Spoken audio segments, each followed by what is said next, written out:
दोस्तों आज हम बात करेंगे साउथ एशिया में मौजूद दूसरे सबसे कम आबादी वाले मुल्क भूटान की, जिसे चाइना और इंडिया का बॉर्डर लगता है। और आज हम जानेंगे भूटान के कुछ मजेदार और इंटरेस्टिंग फैक्ट्स को जो कि आप पहले नहीं जानते। तो हमारे साथ इस वीडियो के लास्ट तक जुड़े रहिएगा।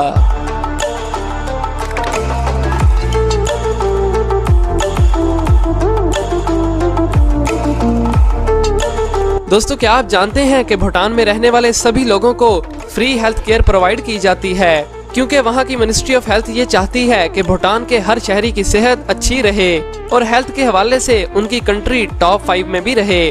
और अगर वहां कोई शख्स बीमार हो जाए तो ट्रीटमेंट के 2 ऑप्शंस हैं, एक ट्रेडिशनल और दूसरा क्लासिक। दोस्तों 1999 तक भूटान के लोग ना तो टीवी देख सकते थे और ना ही वो इंटरनेट यूज कर सकते थे, क्योंकि 1999 तक वहाँ दोनों चीजें ही बैन थी, क्योंकि वो अपनी सकाफत और रस्म रिवाज से बहुत ज्यादा जुड़े हुए हैं और उन्हें डर था कि कहीं टीवी और इंटरनेट से उनकी ट्रेडिशन को कोई नुकसान ना पहुंचे। मगर कोई मुल्क कितनी देर तक दुनिया से कट ऑफ रह सकता है, और इसीलिए 1999 में भूटान के राजा ने टीवी और इंटरनेट की सहूलत फ्राहम कर दी। और इस तरह भूटान ही वह मुल्क है कि जो इस टेक्नोलॉजी के साथ सबसे आखिर में जुड़ा था। दोस्तों जैसा कि मैं आपको पहले ही बता चुका हूँ कि भूटान अपनी सकाफत को लेकर काफी स्ट्रिक्ट है, तो इसीलिए वहाँ लोगों को ट्रेडिशनल ड्रेस पब्लिकली पहनना पड़ता है और ये रिवाज वहाँ 400 साल से भी पुराना है।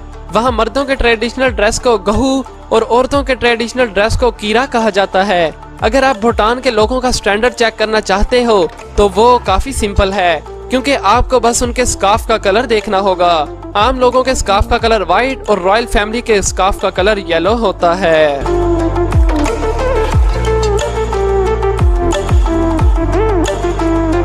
दोस्तों यहाँ मुझे जो सबसे अच्छी बात लगी वो ये है कि वहाँ स्मोकिंग मुकम्मल तौर पर बैन है।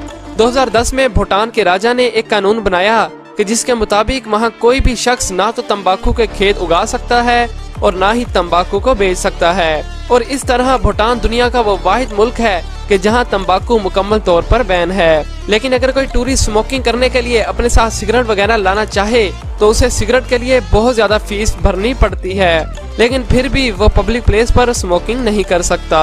दोस्तों भूटान में जंगलात की कटाई पर भी बहुत ही सख्त पाबंदी है और यही वजह है कि भूटान के 60% हिस्से पर जंगलात मौजूद हैं। 2015 में भूटान ने सिर्फ 1 घंटे में ही 50,000 दरख्त लगाकर नया आलमी रिकॉर्ड बना डाला और दुनिया में ये वाहिद कार्बन नेगेटिव कंट्री है।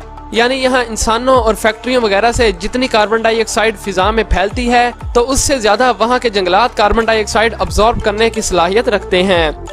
दोस्तों किसी कंट्री की बात हो रही हो और वहाँ के मजेदार खानों की बात ना हो तो ऐसा हो ही नहीं सकता। यहाँ मिर्च को बहुत ज्यादा इस्तेमाल किया जाता है, जिसका मतलब है कि यहाँ के लोग ज्यादा स्पाइसी खाना पसंद करते हैं। और वहाँ के नेशनल खाने को ईमा दादशी कहा जाता है, जिसमें कई अलग अलग इकसाम की मिर्च का यूज किया जाता है। और इसी वजह से एक कहावत मशहूर है कि अगर भूटान के लोगों को बगैर मिर्ची वाला खाना दो तो शायद वो खाएंगे भी नहीं। इसके अलावा वहाँ दादशी चीज, पोटैटो, मटर और मशरूम वगैरह भी इस्तेमाल की जाती हैं।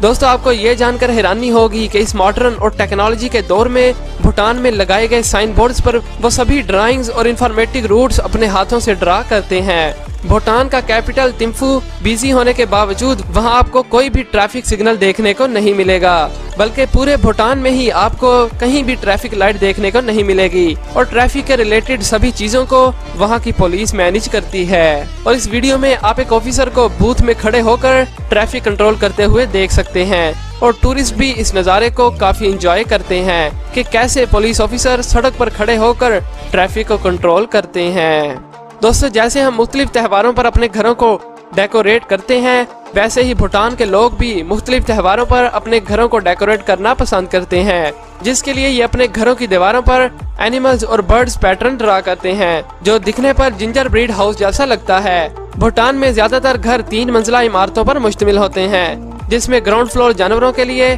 फर्स्ट फ्लोर पर वो खुद रहते हैं और लास्ट फ्लोर पर वो अपने अनाज को स्टोर करते हैं। और आपको ये जानकर भी हैरानी होगी कि भूटान में कोई भी शख्स बेघर नहीं है, लेकिन अगर किसी शख्स के पास किसी वजह से अपना खुद का घर नहीं रहता तो वो सीधा किंग के पास जाकर उसे बता सकता है। तो किंग उसे एक प्लॉट गिफ्ट में देते हैं जिसमें वो रहने के साथ साथ अनाज भी उगा सके।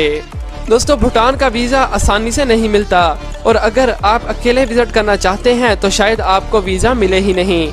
लेकिन अगर आप फैमिली या किसी ग्रुप के साथ हो तो ज्यादा चांसेस हैं कि आपको वीजा मिल जाए। लेकिन भूटान विजिट करने से पहले आपको वहां होने वाले तमाम अखराजात अदा करना होंगे, जिसमें होटल का किराया, ट्रांसपोर्टेशन और टूर गाइड की फीस वगैरह, यानी सब कुछ आपको एडवांस में देना पड़ेगा। और आप सिर्फ उन्हीं जगहों को विजिट कर सकते हैं कि जहां पर सयाहों के जाने की इजाजत हो और इस दौरान टूर गाइड आपके साथ रहेगा। दोस्तों जैसा कि हमारे मजहब इस्लाम में वालिदैन की जायदाद पर ज्यादा हक बेटों को होता है, तो भूटान में ये उल्ट है, क्योंकि वहाँ पर वालिदैन की प्रॉपर्टी पर ज्यादा हक बड़ी बेटी का होता है और लड़कों को मेहनत करके सब कुछ खुद कमाना पड़ता है। दोस्तों शायद ही आप जानते हो कि भूटान में सिर्फ एक ही एयरपोर्ट है जो कि हिमालय के खूबसूरत पहाड़ों से घिरा हुआ है, मगर ये दुनिया के सबसे खतरनाक एयरपोर्ट्स में से एक है, जहाँ सिर्फ माहिर पायलट ही जहाज को लैंड करवा सकते हैं, क्योंकि पहाड़ों के साथ साथ घरों के बिल्कुल ऊपर से जहाज को लैंड करवाना पड़ता है, जो कि हर पायलट के बस की बात नहीं। और यहाँ सिर्फ दिन के वक्त ही जहाज लैंड होते हैं। तो दोस्तों